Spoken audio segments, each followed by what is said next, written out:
अस्सलाम वालेकुम। आज की गरम गरम खबर सोशल मीडिया पे भी है, आम टीवी भी उसको दे रहा है कि सिंध से एक लड़की इंडिया जाती है। वो क्या करने जाती है, इसकी मुकम्मल तफसील के लिए हम चलेंगे पाकिस्तान। हमारे क्राइम्स रिपोर्टर है, पूरी छानबीन के साथ इन्होंने खबर की निशानदही की और बताएंगे कि क्या हुआ है और क्या होगा। और सुनने में आया है कि सिंध की हुकूमत ने हिंदुओं की जो इबादत गाहें हैं उनकी सिक्योरिटी सख्त कर दी है।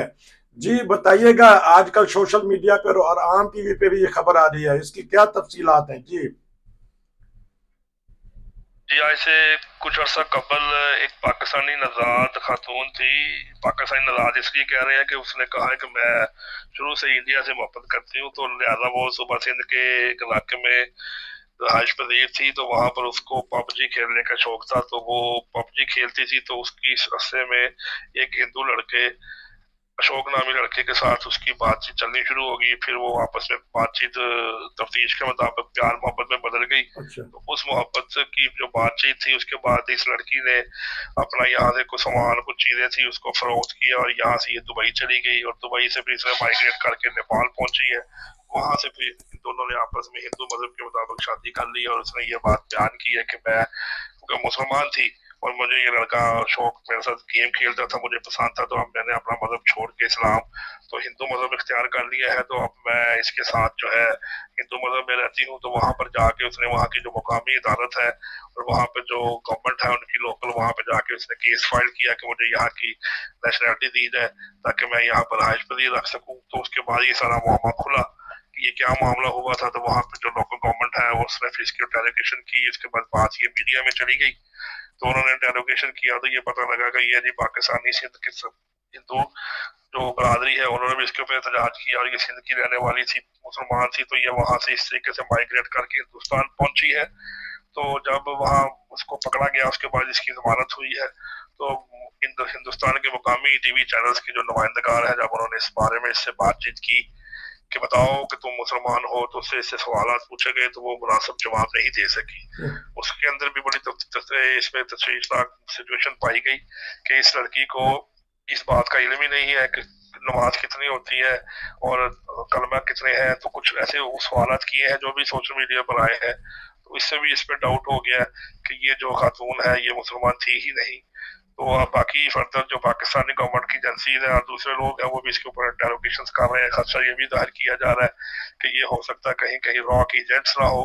जिस तरह कुलभूषण यादव जो था वो पाकिस्तान में नाम बदल के तो यहाँ पे अपनी एक्टिविटीज कर रहा था, वो मसाजिद में भी जाता था और लोगों से मिलता था, सारा कुछ करता था। लोग तो यही समझते कि जिसके साथ रह रहा है कि ये मुसलमान है, लेकिन बहरहाल वो अपने मजहब के मुताबिक हिंदू था। तो इस लड़की के मुताबिक भी यही गुमान किया जा रहा है क्या ये वाकई मुसलमान थी या शुरू से इनका इनके साथ तल्लक था। तो अभी तक की जो तफ्तीश है उसके मुताबिक ये, अब इसने केस किया था तो अदालत जो है हिंदुस्तान गवर्नमेंट इसके ऊपर तफ्तीश कर रही है कि क्या हमने इसको नेशनलिटी देनी है या इसको गिरफ्तार रखना है। तो जाने का क्या तरीकेकार अख्तियार किया है? जो जराये से पता लगा ये यहाँ से दुबई चली गई थी, अच्छा। कराची से। कराची से दुबई गई और दुबई से फिर इसने वहां से नेपाल ट्रैवल किया है। तो नेपाल के जरिए फिर ये हिंदुस्तान में एंटर हुई है।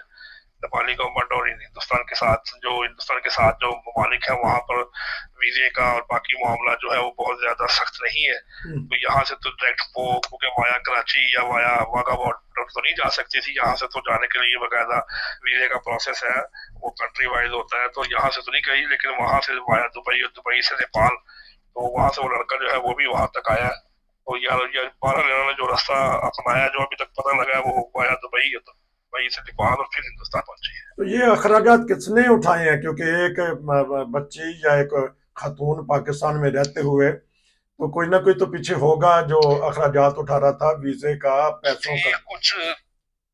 कुछ राय से तो ये पता लगा कि इसके पास कोई जगह थी, उसने वो बेची है। कुछ अफराद कहते हैं जो हमें राय से पता लगा है कि ये कुछ चीजें थी जो इसने फरोख्त करके जो टिकट ली है तो फिर दुबई गई है।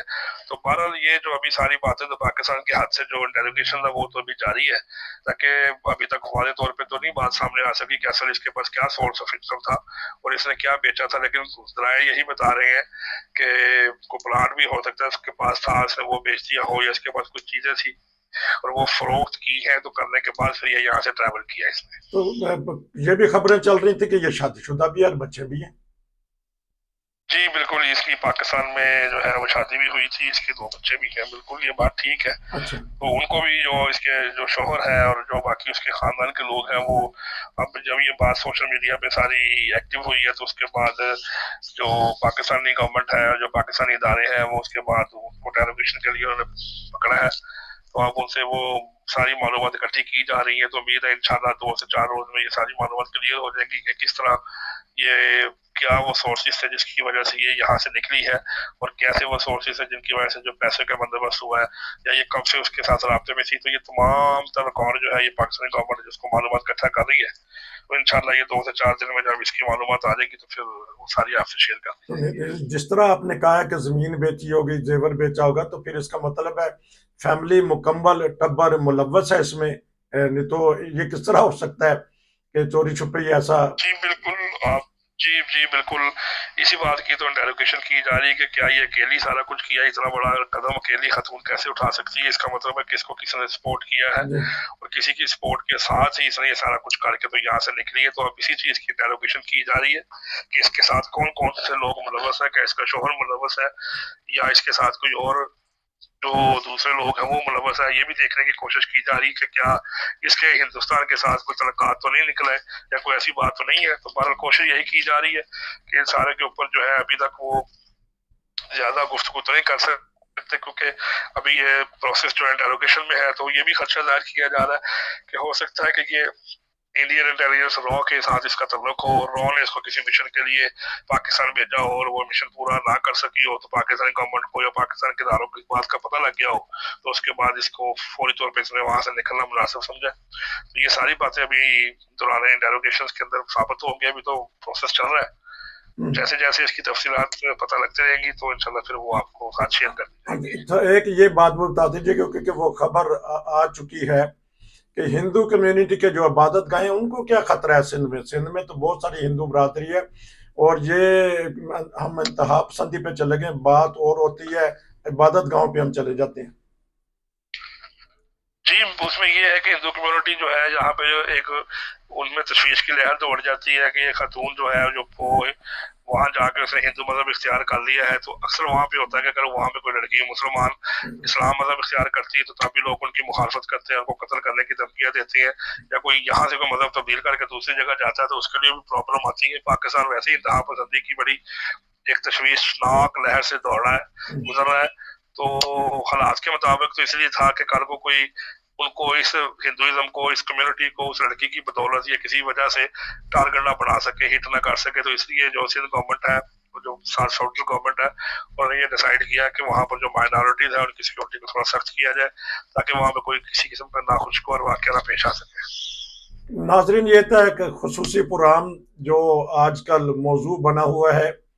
तो हम जो पाकिस्तान में बढ़ती हुई इंतहा पसंदी है, वो एक स्पेशल प्रोग्राम करेंगे। इस प्रोग्राम के बाद उसको भी ज़रूर देखिएगा कि पाकिस्तान में जो रहने वाले मजहबी इंतहा पसंद हैं, उन्होंने पाकिस्तान में मुहिब वतन पाकिस्तानी के मतलब किस तरह की राह में रुकावटें डाली हुई हैं। तो आपका बहुत शुक्रिया कि आपने तफसील से खबर बता दी।